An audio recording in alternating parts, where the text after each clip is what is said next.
Okay, I'm going to kick this off. It's 2 o'clock, and I hear that there's at least 70-some folks that have Zoomed in from around the state. So good afternoon to all of you here. We've got, I don't know, maybe 50-ish here and the rest of you out there, so nice crowd. Looking forward to sharing some information with all of you on the strategic plan that we just released, as well as answer some questions. So I hope you've got some really good questions. This 5-year strategic plan is something that's pretty exciting for us. For our virtual town hall agenda, a quick welcome, and then I want to describe some of the details of the process we went through, what's in the plan, down some specifics about the values or objectives, the goals, and then open it up to questions for you. I'm going to spend about 15 minutes doing that so that we've got lots of time for Q&A. So with that, let me mention who was on the strategic planning team. As you can see here, we had quite an array, 17 individuals from throughout ANR. We tried to have a really good mix of senior leadership, folks from the field, people on the admin side, people on the program side. And I have to give major kudos to all of these people because this was a pretty intense process.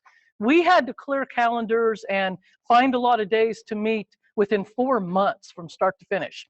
So everybody here just really did a fantastic job. And I want to particularly shout out to our facilitators.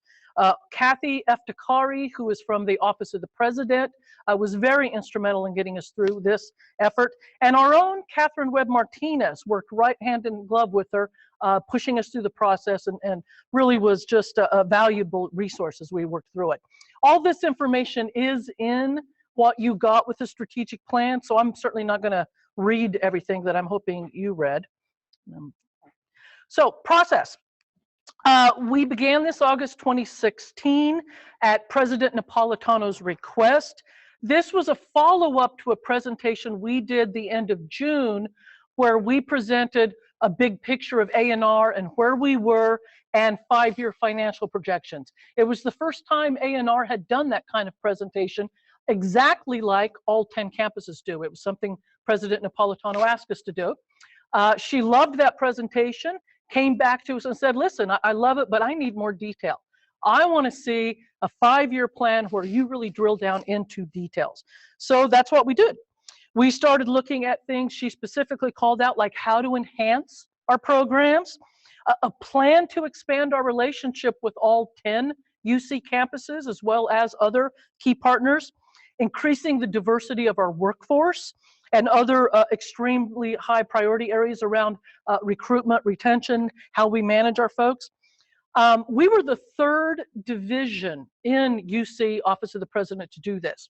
2 of the, I would say, kind of small divisions in there, Office of the Chief Financial Officer and the Office of the Chief Operating Officer, had already went through a very similar process, but as you can imagine, that was a fairly discrete, somewhat, I would say, easier than ours, certainly, process. When we got to ANR and you're thinking about all the various programs we've got and scattered all over the state and all the stakeholders and everything else that's within the Division of Ag and Natural Resources, I know that Kathy Eftekari thought it was quite fascinating for her. She's a perfect example of what happens every time we interact with folks at the Office of the President. They're like, wow, I had no idea what all was going on at ANR. This is fantastic. In fact, she's a major lover of ANR at this point after working with us for a while. So the next up after us, who's going to also be, I think, a fairly good challenge for this process, is academic affairs. So the provost office that really oversees academic affairs at all 10 campuses is going to be quite an interesting one for them to do.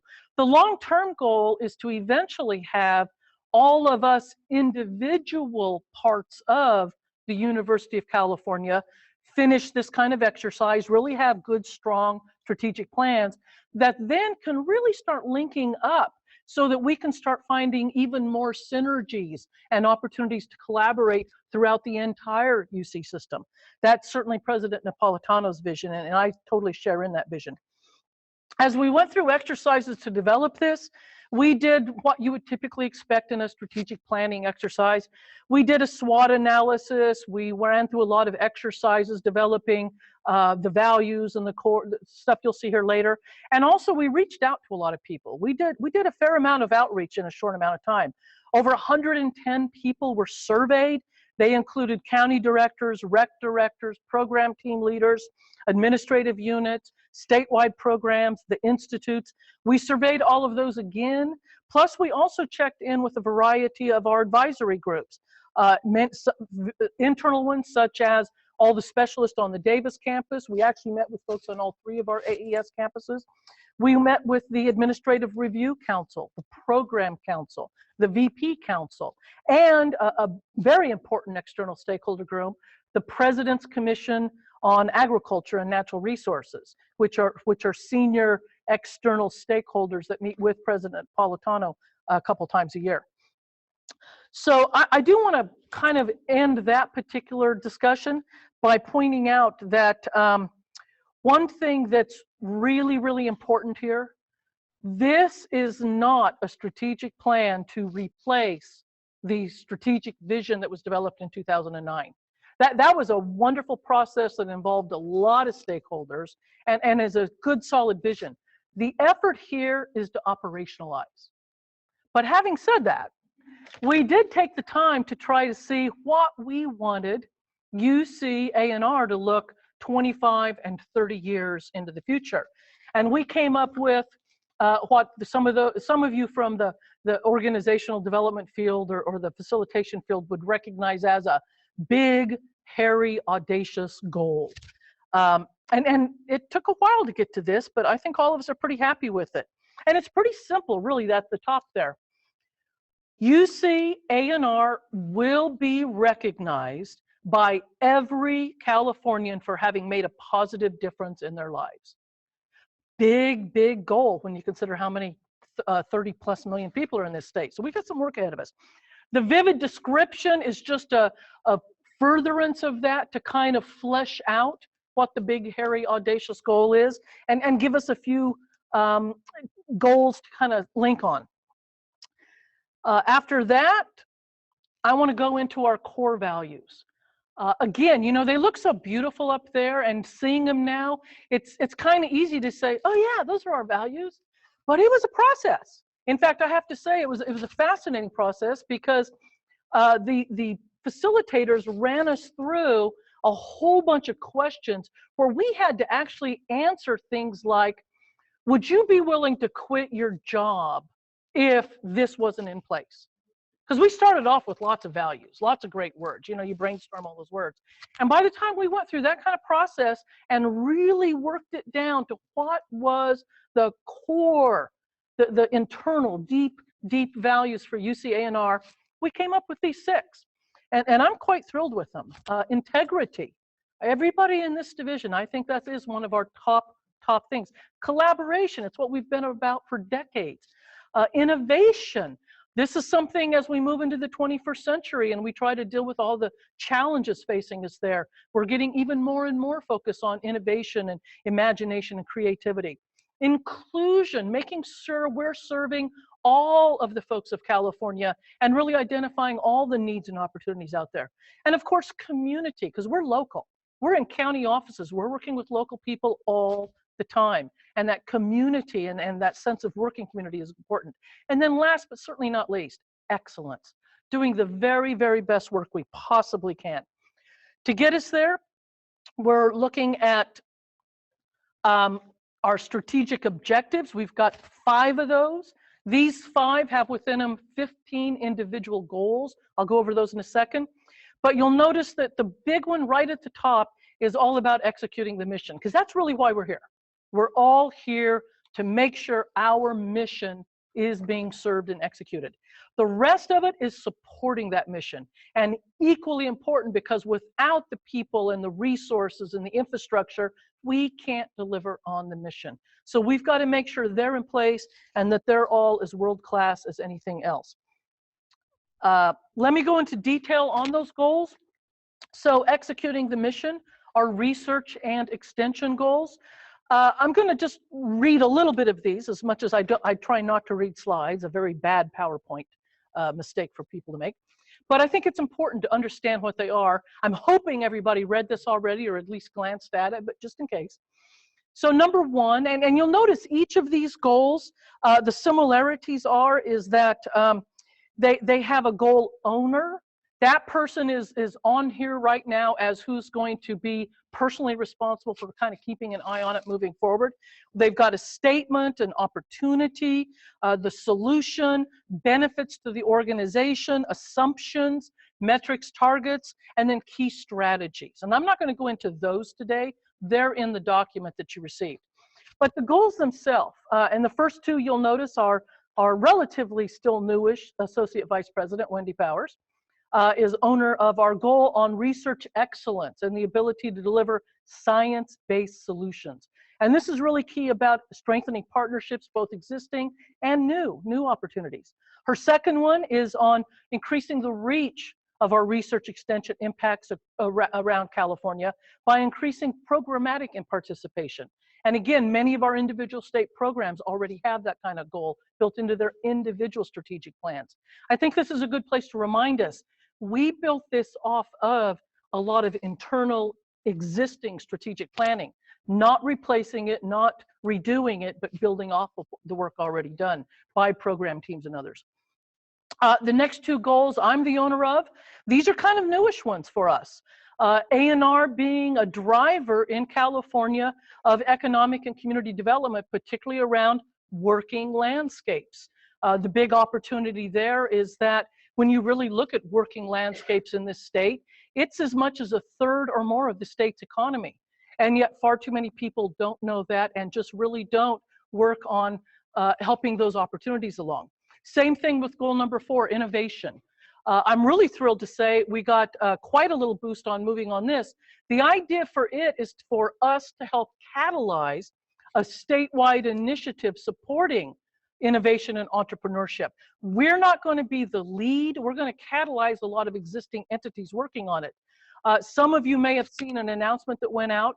Our current CIO, Gabe Yautze, is going to actually take a sabbatical for 1 year from his role as CIO and serve as our Chief Innovation Officer to kick this goal into a really high gear. We're excited about the opportunities of it, not only to help the ANR mission, but it ties into some of our fund development down the road too that we're kind of excited about. The 5th goal, again, is Wendy's. And this is about a programmatic prioritization process that we're going to be doing for the whole division. We're going to be looking at all of our programs and various activities throughout ANR and really doing a deep dive into where are they still a key part of the mission? How could they have better synergies together? Really where they're going to go. And I imagine some of you are going to have some questions on that because we've already received a few. The next set of goals relates to people. John Fox is owning 3 of these. First up, our ability to recruit and retain. We're going to really up our game on that, and that includes a variety of things, including work we're already doing. You're going to see an announcement in a few days about a long-term plan to increase staff salaries to market rate. Same thing for our advisors, and just same things on making sure we're able to recruit and retain the best people in the system. Secondly, making sure our racial and ethnic and gender diversity is all that it should be, and that everybody within ANR has a safe, productive workplace to work in. The 8th goal is on academics and staff having opportunities to prepare for leadership opportunities. This is professional development. And then the 9th goal, that Chris Greer is currently the owner of, is all about upping our volunteer game. We have over 20,000 volunteers in the ANR programs, and yet we really don't have the systems of how to manage them well and how to give them more opportunities, and also how our own staff can be better trained in volunteer management to maximize those opportunities. So we're really going to be putting some focus on that. We've got 2 financial stability goals. Tran owns the first one, which is about increasing our revenue pretty seriously by optimizing fund deployment to reduce reliance on central funds and increasing utilization of our restricted funds. There's several key activities in there that Tu's going to be pursuing along with his team and all of us working with him. Andrea Ambrose has goal number 11, which is a real big expansion of our funds development effort. She's got a goal for $32 million through diversification and expansion of our capacity, and we're already moving forward on expanding and building the team for funds development within that goal. Our administrative excellence, 3 of those. The first 2 are owned by Tutran again. We need to recapitalize and modernize our infrastructure.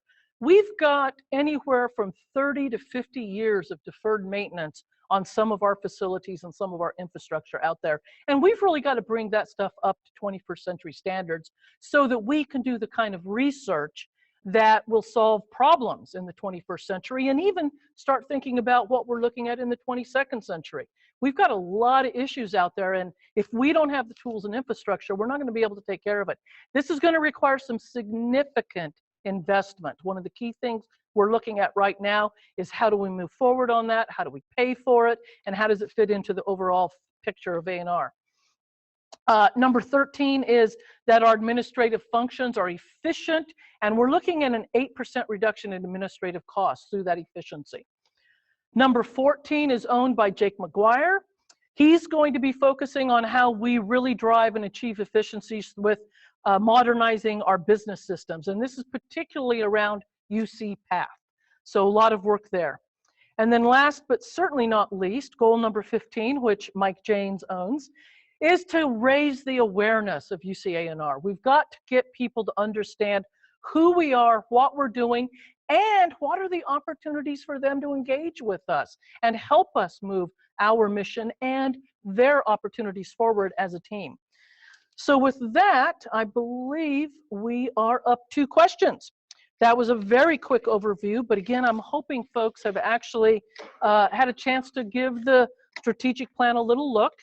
And at this point, I'm going to open it up for questions. Those of you that are on Zoom, you can please type questions in. Mike will be reading those and reading them out to us. We're doing all of this with microphones. We're recording this so that people that missed today can look at it later if they want. And then I think we'll have some roving microphones in the audience here for questions. So Mike, why don't I see if you've got anything written first? You don't have any questions yet, but I just remind everybody online to do the Q&A. Did that go out? So no questions yet. Folks didn't have what Mike said, the Q&A panel in Zoom. You can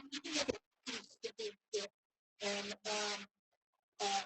for those of you who are using Zoom for the first time, I know we're all using Zoom, so take this opportunity to play with it a little bit. I know I'm getting pretty good at it after several times, and I think all of us are learning to use it. It's a pretty good tool we've got out there. So I have a question right over there.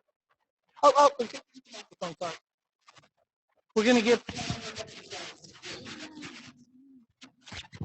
It seems like, is this working?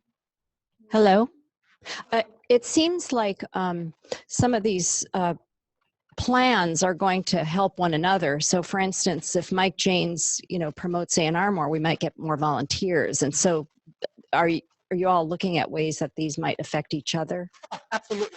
In fact, I think one thing I forgot to mention because I was looking at the time and trying to get through this. And also, what are restricted funds? And also another question, what are restricted funds after? Okay.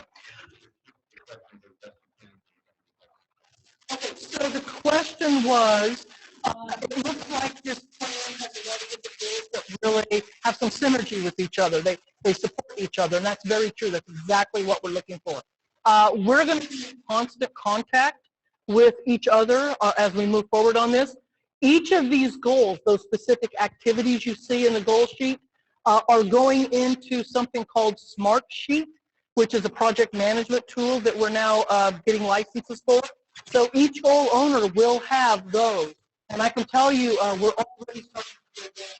So we're using something like a 4A is do this. Pretty soon there'll be a 4A, 1, 2, 3.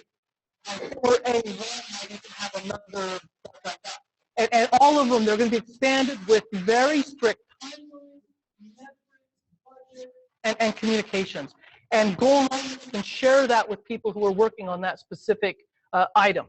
So that'll be happening. So all 22 of us are going to start with goal number 1. We're all going to work on goal number 1 as an example. And then we've got 5 other goals that we're going to break into smaller groups to work on. And we very carefully selected goals from each of the groups to do that as a 22 people team, a diverse team. Other goals will be taken through the same process at a later date. Restricted funds, I'm not exactly sure what the question was. You said something. What are restricted funds? Well, I think the short answer is they're funds we've already got committed to specific purposes, and we don't have the flexibility to move them around that we might have with other funds. That's a very short answer. Another question right in the back there. Can I go without a microphone? I'll speak really loud. She's trying to record this. Thanks, Pam. I know we can't get all of the information right now, but I am curious when we could expect to learn more about the plan for expanding development services, and that target was at $32 million by 2025, looks fantastic. Will we get some more information about how those funds, have they already been allocated? How will development services be working across the system, and what that looks like, since that's such a huge added capacity for us that we've never had before. It's very exciting. Mm-hmm. Is that, I know we've got 2 financial goals at the retreat. Is it that one or the other one? I forget. Is it the other one? Okay. So we're going to work on the other one first, but shortly thereafter, the goal owner, Andrea, will be going through that same process with the team. Who knows? She may be calling on you, or certainly other people here.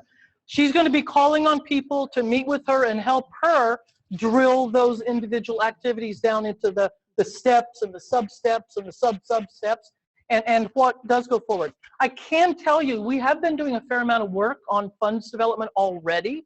We've had a professional consultant come in, do some analysis, give us some advice. We've analyzed that. And one of the things we are moving forward on is actually hiring 2 major gift officers.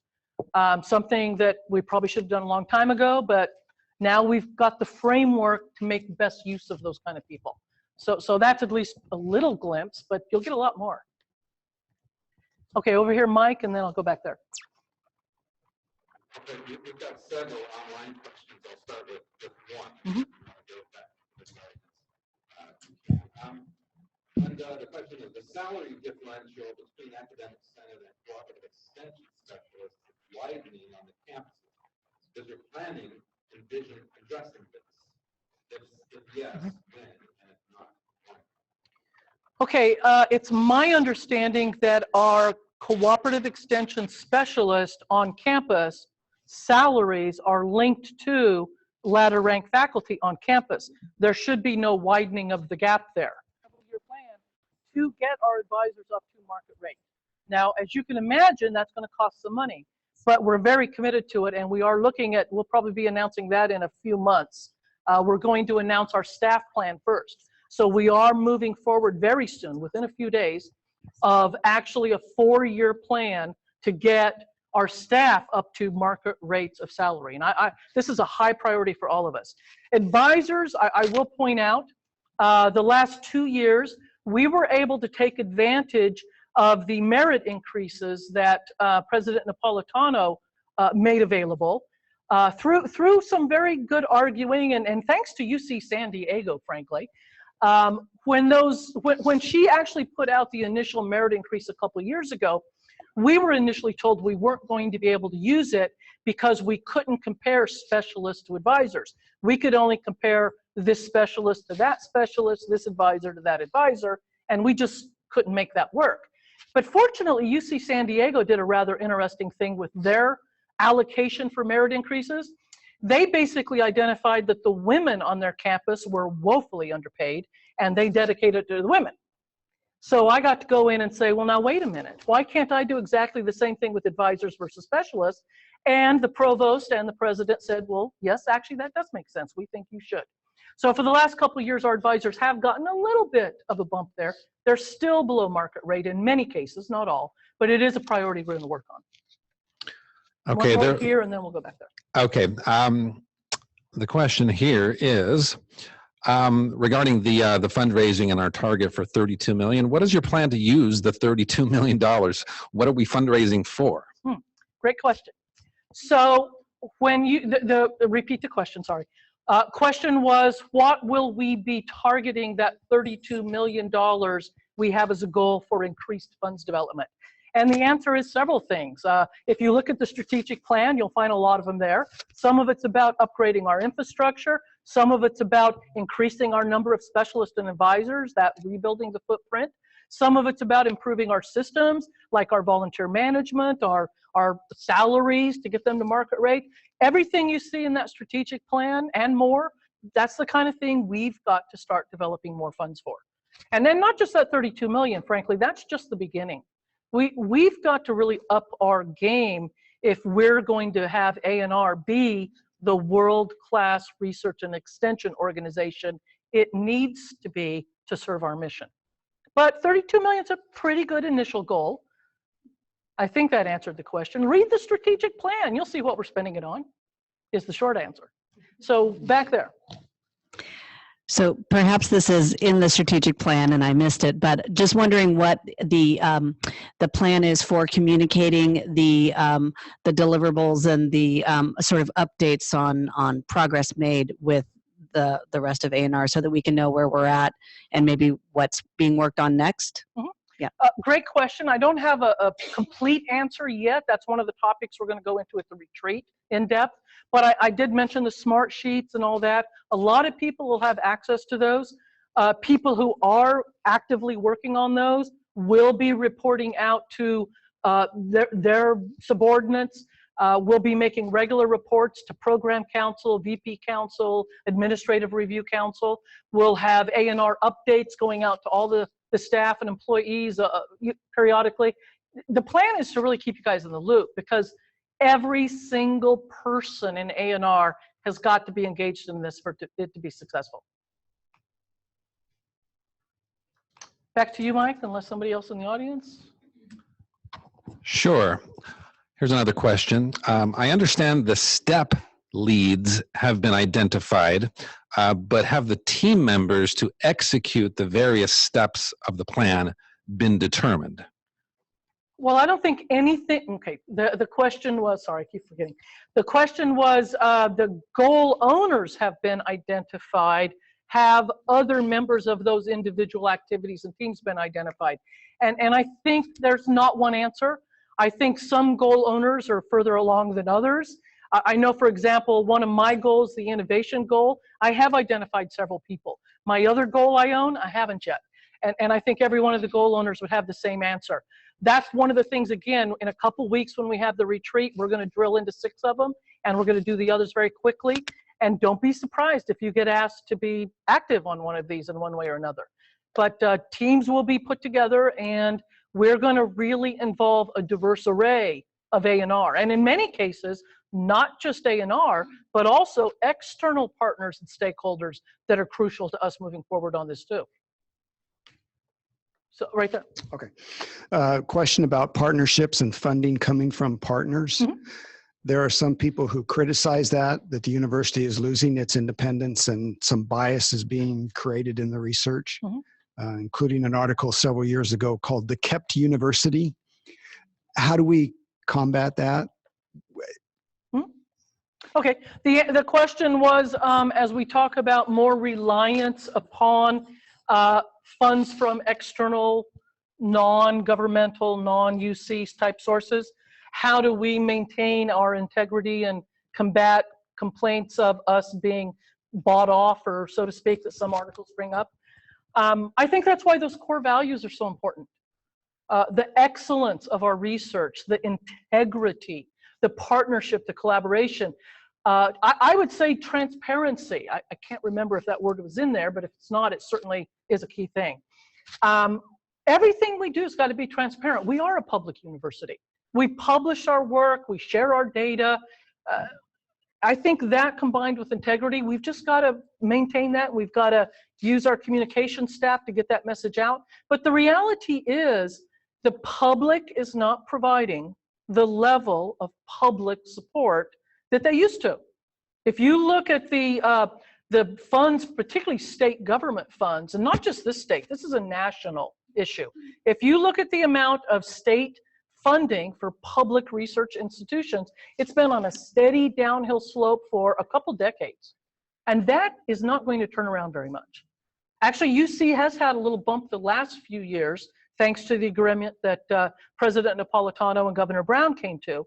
But that's actually kind of the exception, not the rule. In most other states, it's still on a downhill slide. And none of us know what's going to happen with federal funding in the near future. We've got a farm bill coming up in 2018, and those farm bills are always a little volatile, particularly around research dollars. So the reality is, whether we like it or not, we've got to start diversifying our funding stream. And it's not just going out and seeking large grants from private entities. We're looking into the foundation community, into other governmental entities, like other parts of USDA, Department of Energy, Department of Interior. There's a lot of other funding sources out there. But where we do work with private sector entities, key thing, we're going to maintain our integrity. We'll take every step we have to do that. But we're going to have to work with these folks. And frankly, I think it's to the good to work with these folks. Oftentimes, working with real people in the field, be it a farmer or be it John Deere, that's when you really see what the real problems are, and you can start innovating together to find that new solution you might not have thought of before. So I think there's opportunity there too, as long as we manage it well. Okay, we've got a couple of online questions. One has to do with diversity, Glenda, and then the second one is another one on finances. First, ANR staff and academics appear lacking in diversity, especially African Americans. How do we plan to fix this? Well, again, in the strategic plan, we have a goal. It has some action items. We're going to be moving forward aggressively on those. We recognize that's a bit of an issue, although I'm going to take some pride. In fact, all of ANR should take some pride. When you look at our statistics for diversity versus campuses, we're actually in much better shape than campuses. So kudos to all of the people from ANR who have served on selection committees and helped recruit and help retain too, for that matter, in previous years. We are making some good steps, but we've got a lot of work to do there. A lot of it has to do with how we recruit and getting our salaries into a reasonable shape, and just part of the outreach we're doing in all of our programs. As we do outreach with like 4-H and Master Gardeners, and we start teaching young people that there are career slots in agriculture other than farmer or farm worker. You know, there's lab techs, there's drones, there's all this other stuff. When we start getting diverse communities recognizing there are career opportunities here, I think they'll start applying. Because right now, a lot of times, they don't even apply, they don't think of it. Ag is not sexy enough. We've got to start making it sexier and cooler to be an ag. And natural resources. Okay, and then pivoting from that, how long will it take to pay off the financed loan for refurbishing ANR's building and facilities? I'm not sure which building and... Are we talking moving forward or something existing? I assume the question is to address the loan that we're talking about to recapitalize and reinvest in the facilities. If that is the questions, then the answer is the 20 years loan. The loan term is 20 years, so that's what it'll take. Now, it can vary depending on, the variations of the size of the repayment, but we're planning for a 20-year horizon. Okay, so you're having a hard time hearing him. Let me repeat it. The question was, how long is it going to take off the loan for ANR facilities? And without further clarification, we're assuming that means the part of the strategic plan about investing moving forward.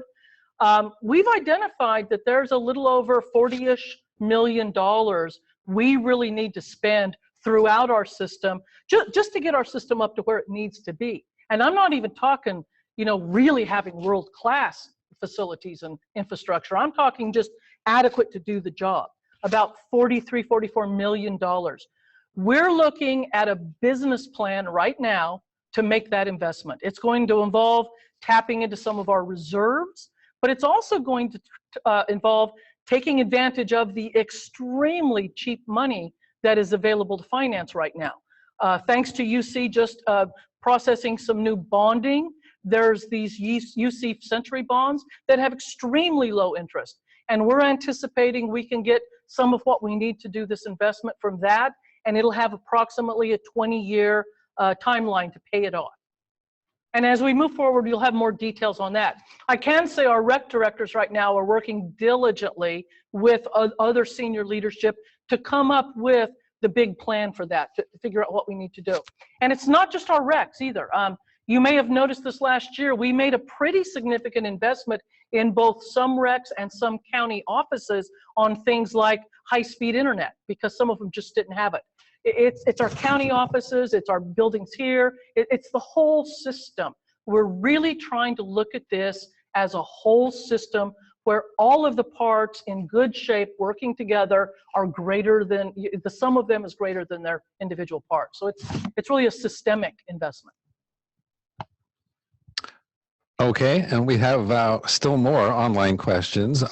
What opportunities have we discussed that might be coming in the future for staff professional development, which is addressed in Goal 8?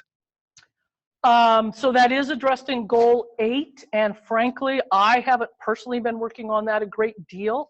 I do know there's been a lot of conversation for staff professional development around training, opportunities to participate in leadership programs, a variety of options like that. And that's part of what the goal owner and the team that he pulls together is going to be working on moving forward.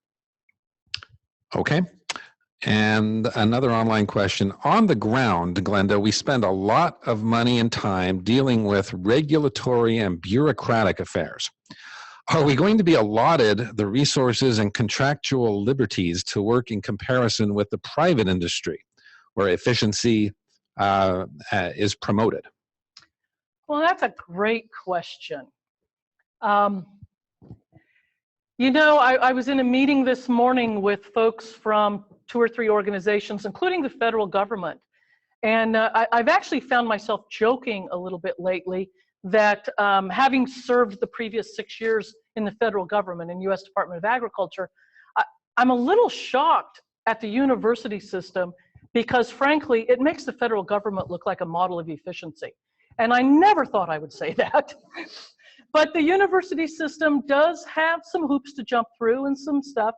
Some of those are very, very important. Let's keep in mind, you know, we're trying to really do some high quality delivery of some challenging missions throughout the university, not just ANR, but the entire university.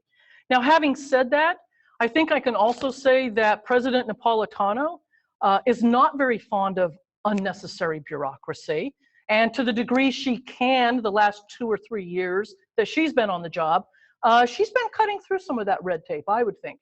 We've seen things like UC Merced right now. They're going like greased lightning in putting UC Merced up because they're using some brand new tools like design, build, operate, which none of the UC used before. So the reality is I think we are looking at some of those opportunities to reduce red tape and bureaucracy, but it isn't just our choice either. You know, some of these are state and federal laws. To the degree we can find ways to improve, we will. And in some cases, maybe our own research and publications are going to point out good opportunities to avoid some of those unnecessary ones. Okay, and here's a fairly straightforward, not necessarily easy, but straightforward question in the area of fund development. And the question is, what kinds of positions will we seek to fill in the area of fund development? Well, in the very, very short run, we just released the position announcement for the executive director of the State 4-H Foundation / major gift officer, which that position really always has been, but we never really recognized that quite so formally before. In addition to that, at a minimum, we're looking to potentially hire at least 2 major gift officers. I'm hoping within this year. It's something that came as a recommendation from the earlier analysis we did. We did just recently bring on an annual gift person, and I think we've got plans to not only maybe add 1 other person, but we also have implemented some new software like Razor's Edge, and really up to the game on our website with like easy buttons. You go to our webpage, you push give, it gives you drop downs right now for every county, every program, every rec. It is so easy to give.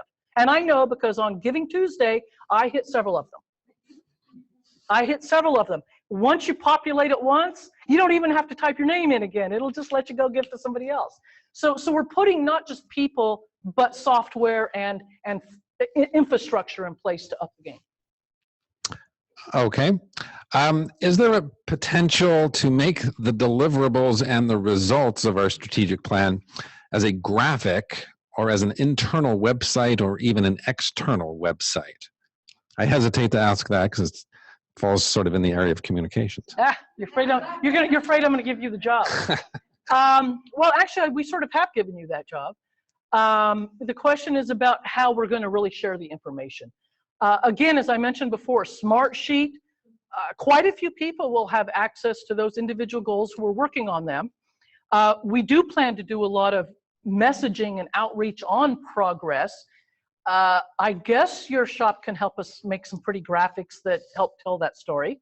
I mean, one thing, Gantt charts, I mean, they give you timelines and the metrics, you can see numbers, whether or not we're keeping up with where we're trying to meet our criteria we set up. So I guess let us try to get you the information, and if there's something specifically in 6 months or 9 months or a year you don't feel like you're getting, then let us know and we'll try to improve that. Okay, and here's another diversity-related question. Wonderful to see ANR's commitment to increasing the diversity of staff, as well as recruiting for more diversity.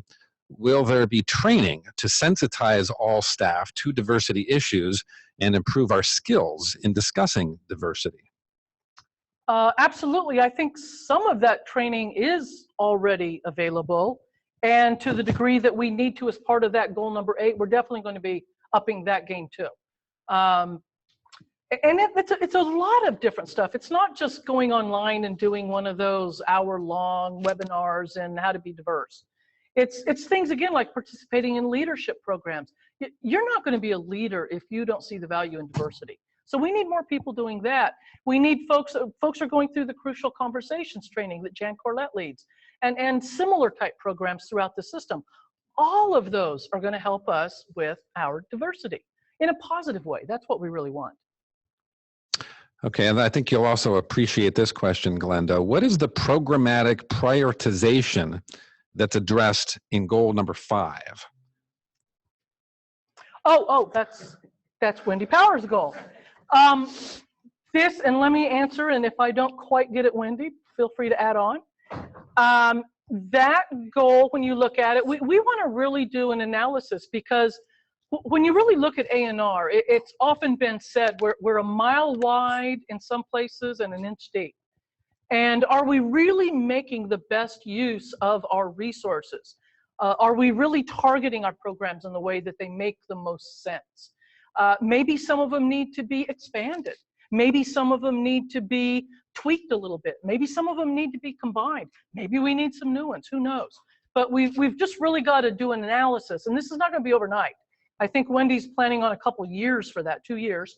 And Wendy, maybe you want to offer just a couple words on that.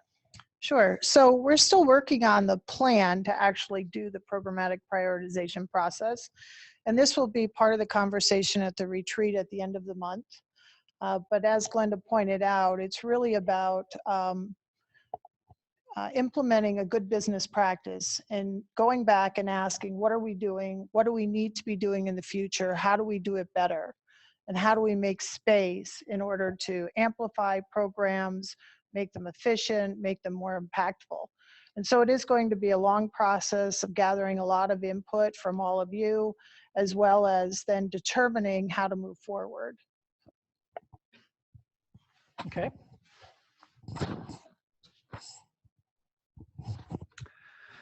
The questions keep coming online. Let's see, you probably hesitate, Glenda, to get too much in the weeds, but this is a question that was posed, so I will ask it or read it. Thank you for recognizing the value of 4-H and Master Gardener volunteers. which is apparently in the 40 million range. To support goal number 9, will a volunteer specialist be hired for each unit? That's not in the current plans or budget right now. We are looking at ways to augment how we manage volunteers, both just software and improvements that way, but training for people in volunteer management, and also making sure for our volunteers that it's a really good experience for them. You know, we've got some very passionate volunteers out there, and I mentioned 4-H and Master Gardeners. I don't want to not mention Master Food Preservers and Cal Naturalist as well. Lot of volunteers, and probably a few others that are just kind of roaming between programs too. We literally couldn't get the work done that we do without our volunteers. And you're right, whoever wrote that in. I think that the slide in there shows the value last year estimated to be about $40 million worth of volunteer time that worked hand in glove with our ANR academics and staff to deliver the programs. And we've just got to make more opportunities for more volunteers and make sure we're managing them well. Okay, another question. Is there a goal of expanding, improving, and supporting evaluation of our programs so that we have a measurement of value and then see what people think about it? I'm going to take a stab at saying that as Wendy Powers goes through the programmatic review, that would certainly be a factor of that. You're shaking your head yes, so I think that's a good guess. Yeah, I think that's a piece of that particular activity. Okay. And as Wendy said, it's good business practice to review your programs, review your delivery periodically, and make sure we are doing the best we can. All right.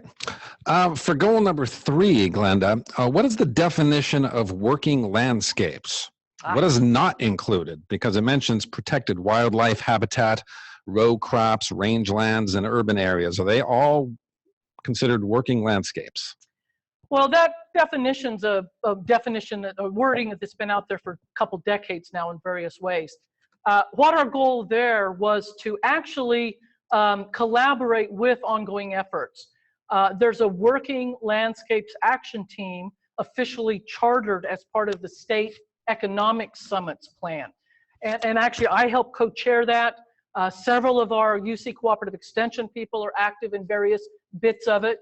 What we're trying to do there is really get the citizens of California to understand the importance of their working landscapes. And it's one way to do it. I mean, there's different ways to do it, but one is by the economic value of them. And just as an example, the reason that comes up frequently, I imagine a lot of you have been in meetings where somebody says, oh, agriculture is only 2% of the state's economy, so why do we even bother with it? It just shouldn't even be that important. You know, I frequently use the word stupid to describe that statement, and I'm going to continue, even though I know that's politically not correct in a university setting.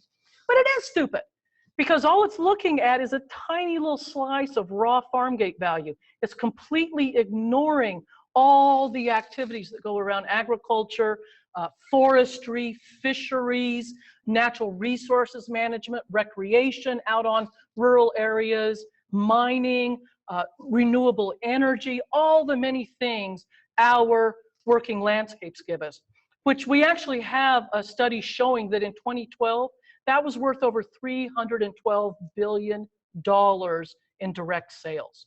We're actually working with the AUDACIOUS Center and several other partners this coming year to get new upgraded numbers on that. And that number, by the way, didn't even include recreation.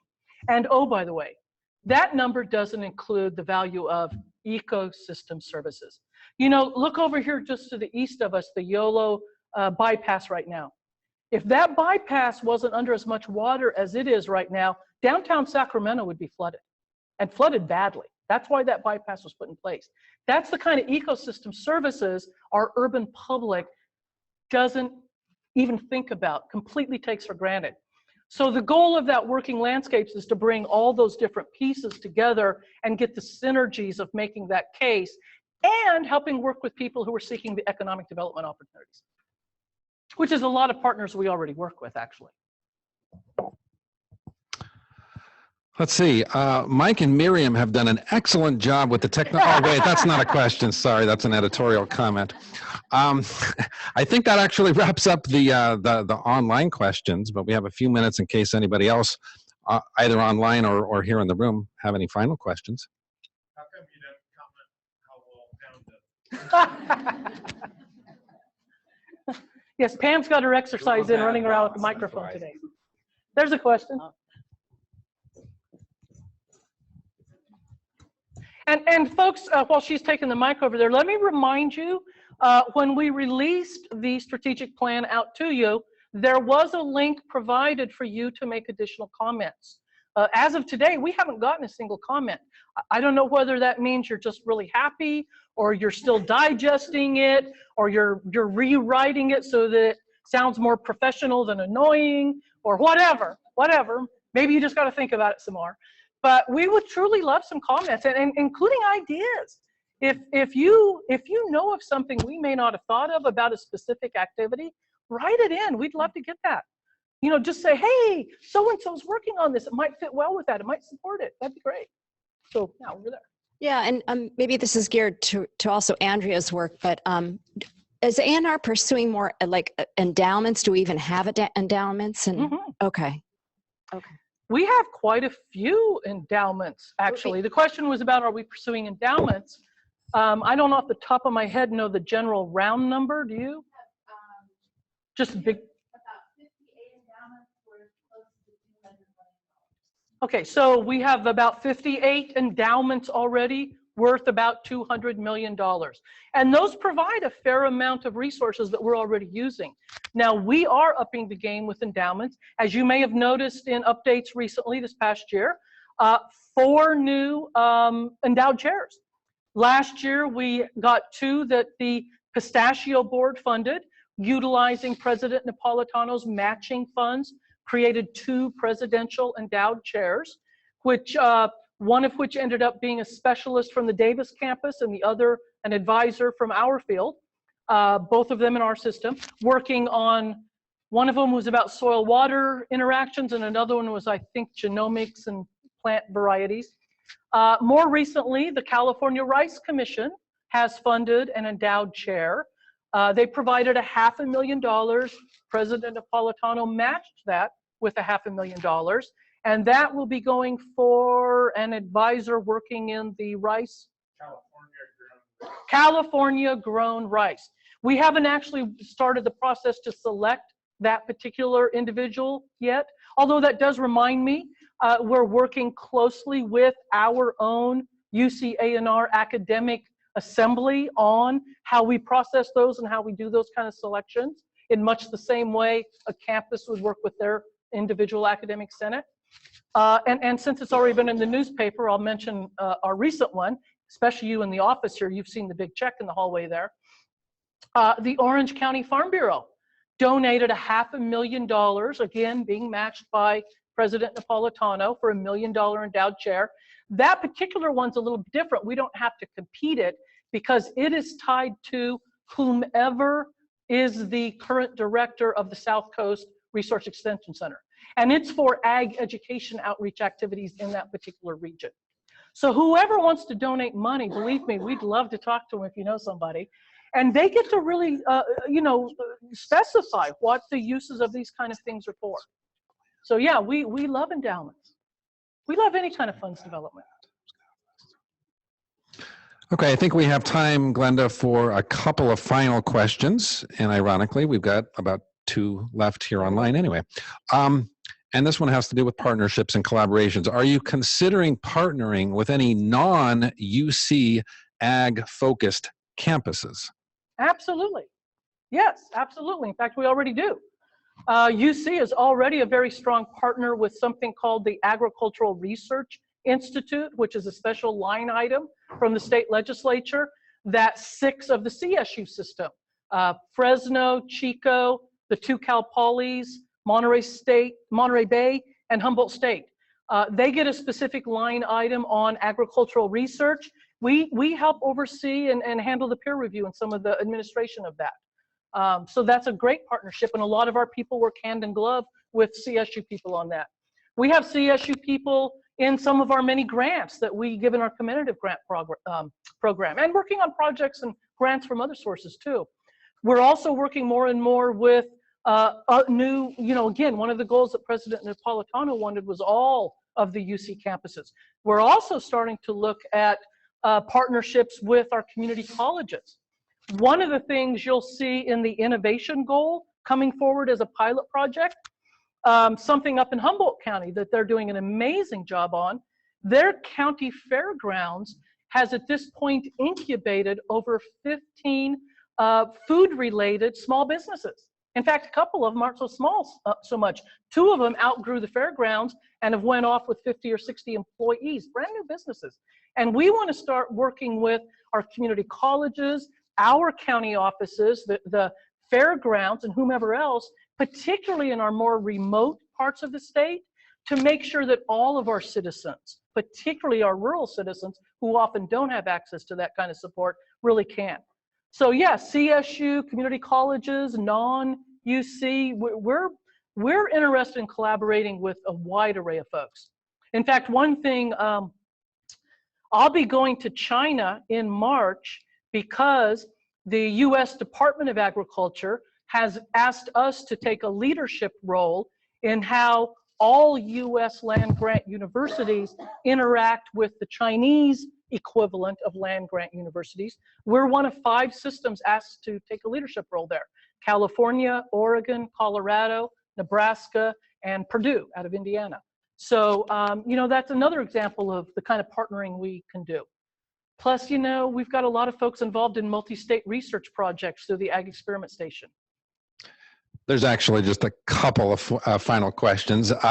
One is just clarification on the working landscapes issue. Somebody would like to know, are urban areas part of working landscapes? And the reason they ask that, many UCCE programs, they say, operate entirely in urban systems without agriculture or natural resource inputs. So they're just wondering if, again, if urban areas are considered part of working landscapes.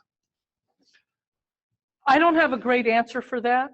And, the reality is we do have like urban ag projects. We have urban extension projects.